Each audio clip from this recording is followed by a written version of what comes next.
10 years ago, a fruit seller in a town in Tunisia set off a revolution. He set himself on fire, a fire that spread to almost a dozen countries. It destroyed dictatorships, it defeated armies, and gave people hope. 10 years on, that hope has faded into disappointment and disillusionment. Hello and welcome to Gravitas Plus. I'm Palki Sharma Upadhyay and I'm here to talk to you about the Arab Spring, a revolution for dignity and democracy that left in its trail violence and chaos. The story, as I said, begins in Tunisia. It's a small country situated at the northernmost point of the African continent. Tunisia was ruled by a dictator, President Zine El Abidine bin Ali. He'd been in power for 23 years of oppression and corruption for the people of Tunisia. And then something happened. On the 17th of December 2010, a street vendor unwittingly changed everything. This man was 26 years old. His name was Mohamed Bouazizi. He sold fruit on his cart. Local officials confiscated his cart because he did not have a license. He offered to pay a fine, but he was harassed, he was humiliated, and this is what he did. Mohamed Bouazizi stood outside a local government office and set himself on fire. He was taken to hospital, but 2 weeks later, he died. And by then, he was a national hero.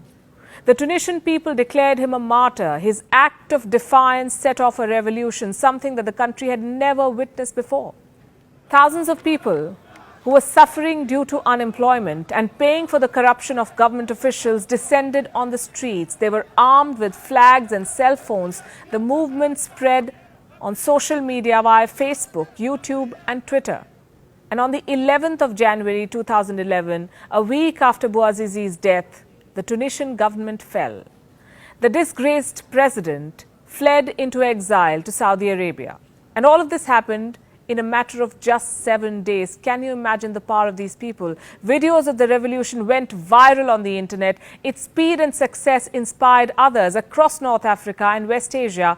Protests began. First in Algeria, then in Jordan and Oman. By the 25th of January, this spirit of revolution had reached Egypt, followed by Syria, Yemen, Iraq, Libya, Morocco, Sudan, Kuwait, even Lebanon. All of these countries were engulfed in this revolution. More dictators were overthrown. On the 11th of February 2011, Hosni Mubarak was forced to step down.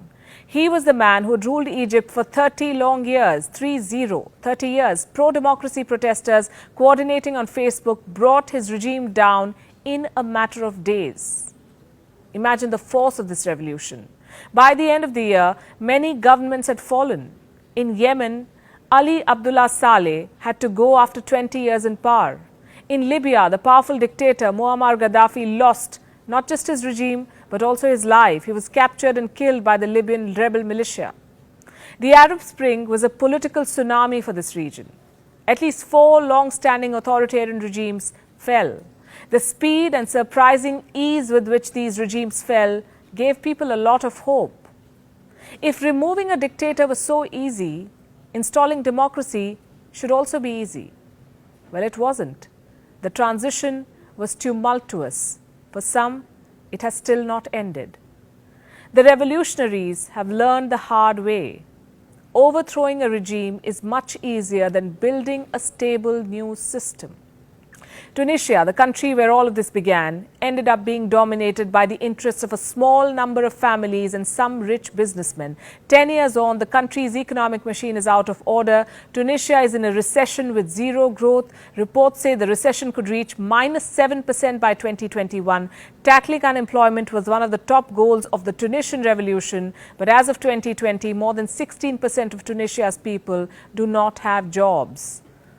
Among the youth, unemployment is more than 36%, but Tunisia has some semblance of democracy. In Egypt, the setbacks outweigh the gains. The protesters failed to plan or politically organize after Hosni Mubarak's ouster. The power vacuum was filled by the Muslim Brotherhood. They swept to power and they established a hardline Islamist government in Egypt. That too failed.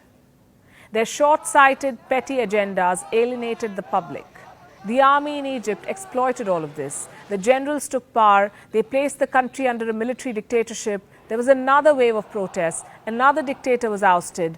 And now we are in 2020. The current Egyptian government, led by Abdel Fattah al-Sisi, shows little tolerance for dissent. Some say it has been more brutal than its predecessors.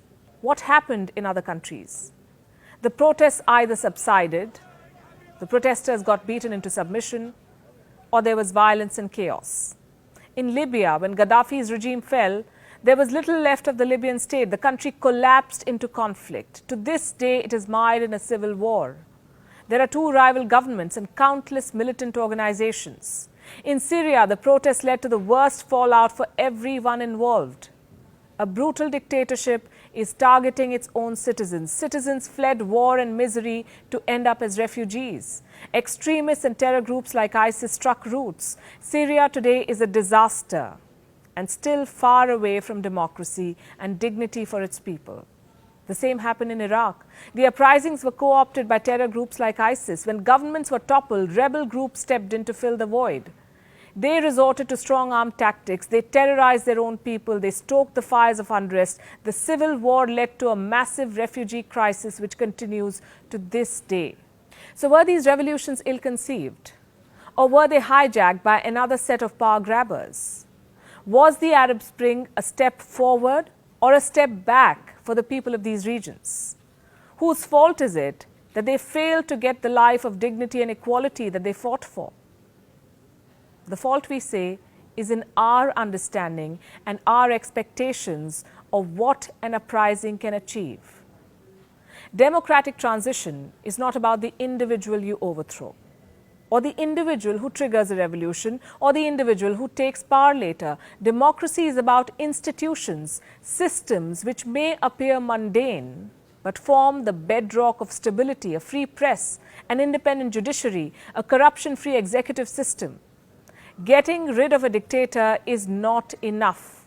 You have to clear the systemic rot. You have to build robust institutions. Politics is hard work, sweat and grind beyond idealism. It's a lesson we often forget. America and its allies made the same mistake with Iraq in 2003.